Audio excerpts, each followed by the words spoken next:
Physical death in itself does not guarantee any direction, future or otherwise. There's no promise.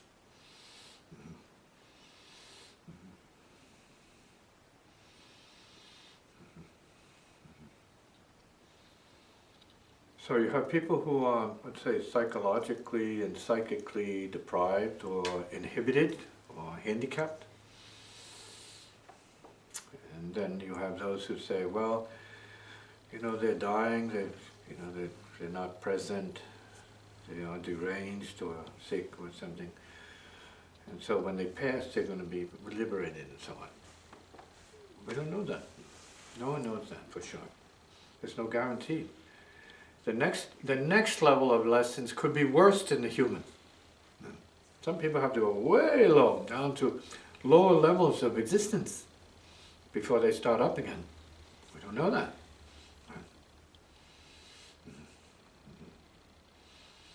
And some of that can be evidenced in the experience of dreams. When you think you're living in bed already, then you have a dream, you have a real nightmare. You say, I couldn't imagine it could get worse, but it was like 10 times darker than your mind. Your imagination is 10 times worse than the physical. Well, a lot of horror stories come out of the imagination. A lot of the intergalactic space, let's say, science fiction, experiences that we have relative to motion picture and books and novels that people have written. Now, all of that is part of it. That is our mind, that is our potential. That's not the limit of what it is. It's a step. So we're talking about these steps. Now you can go darker and darker and darker and lower and lower and lower till, poof, it's done. You're in another. You popped out of the universe completely. And then you start over in that other universe. Let's say. We're talking about in the potential infinity of experience. The same is true on the light side. Where the whole idea of Buddha and Christ consciousness is like the beginner's consciousness.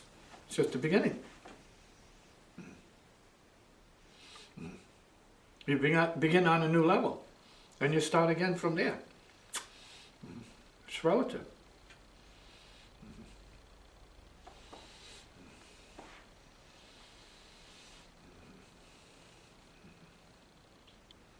So while we are living, we need to practice managing the karmas that we took on. So it's not even like saying you inherited it. You become. When you're born, you become. Right? You've inherited yourself. So you're just present. You are what it is. It's not anything but what you're being, so to speak.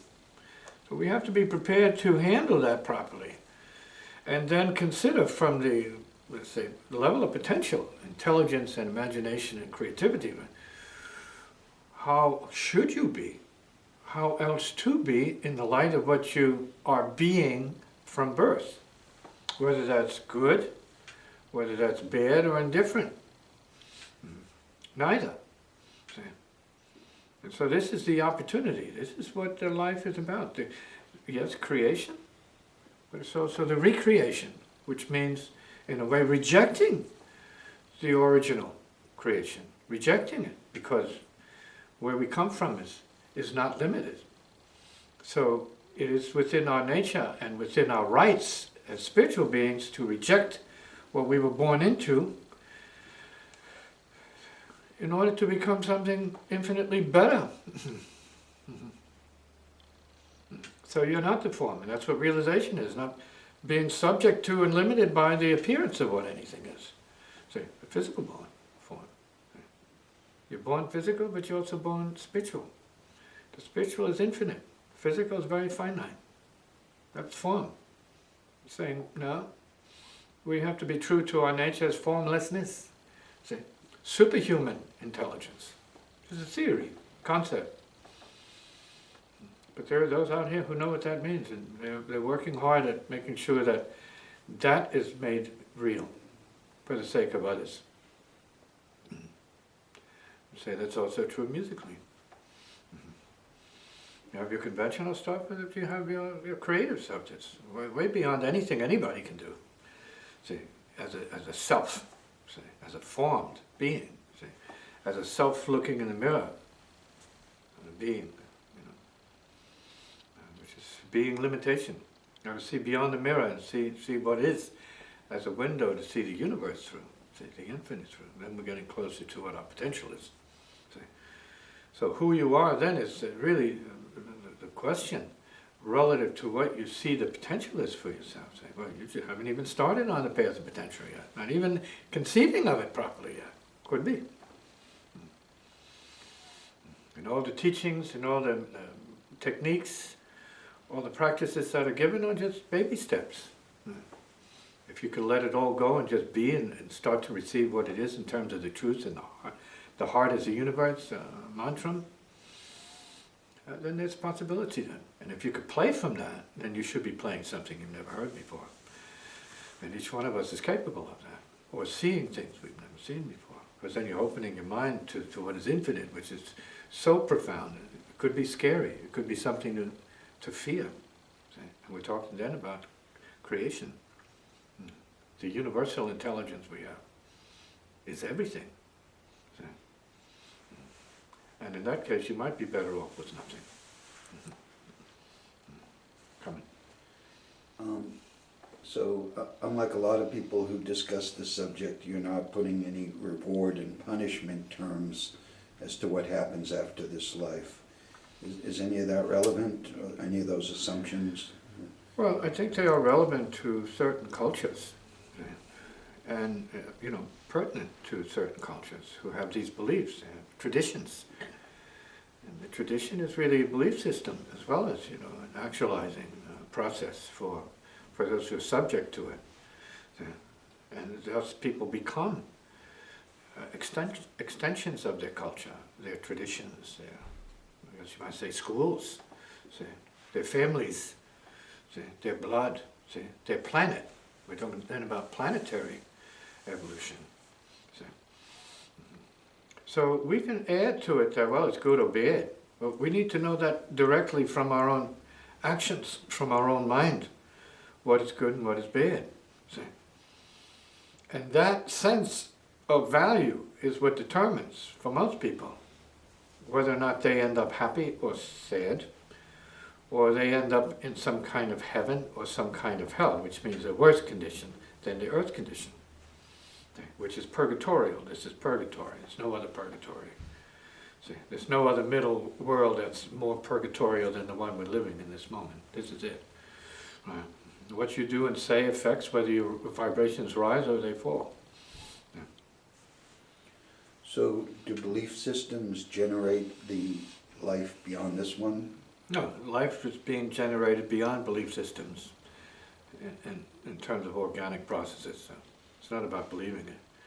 So there's no belief necessary for what is, and how it works.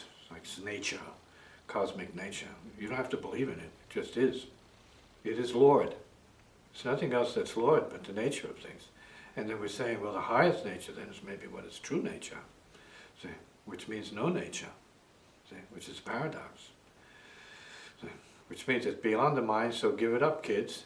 Don't try and figure this out. Yet you have no choice but to wonder about what it is. You have no choice, right? Because you are the no choice and the wonderment at the same time. You are the choice, but you're also the no choice. So then, let's say a belief in heaven and hell, would that create heaven and hell in this life, but not beyond this life? Heaven and hell is thinking. So thinking it is so is what it is. And it depends on your experience that determines what your value system is. And your moral training, whatever that might be, which is not usually built upon a real creative basis, except that certain moralities create people. Certain fears create people. When you're believing in fear and hell, damnation, then you're creating that, in a manner of speaking. It's not that it's real, ultimately real. No, it's not ultimately real. Zero is ultimately real. Your unconsciousness is ultimately real. See, the idea then is to turn the unconsciousness into superconsciousness. Then you're in touch with source creation instead of fear and human nature.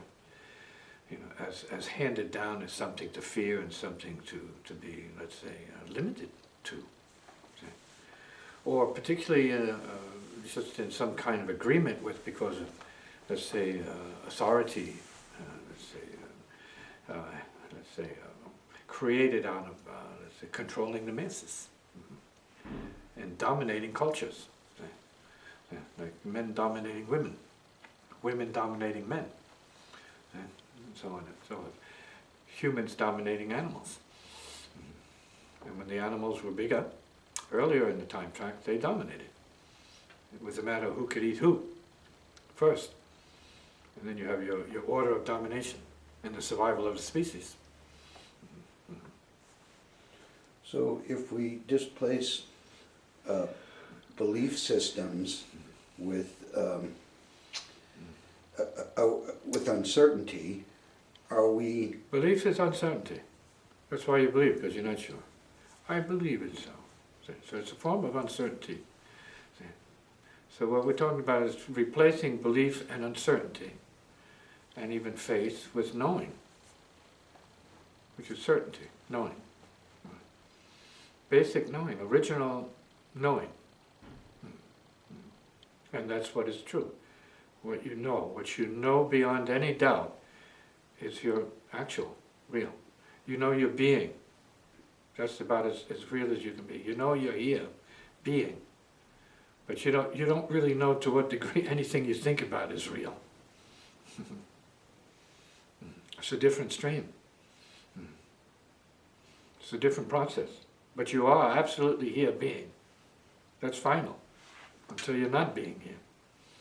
But your mind is like all over the place, based upon what it's looking at, what it's reading, what the intel is about. Your mind is constantly in flux, and that's why you have people who are so confused and sick. They're mind-centered. You have to be heart-centered. Then you have a chance in hell and a chance in heaven. Heart-centered.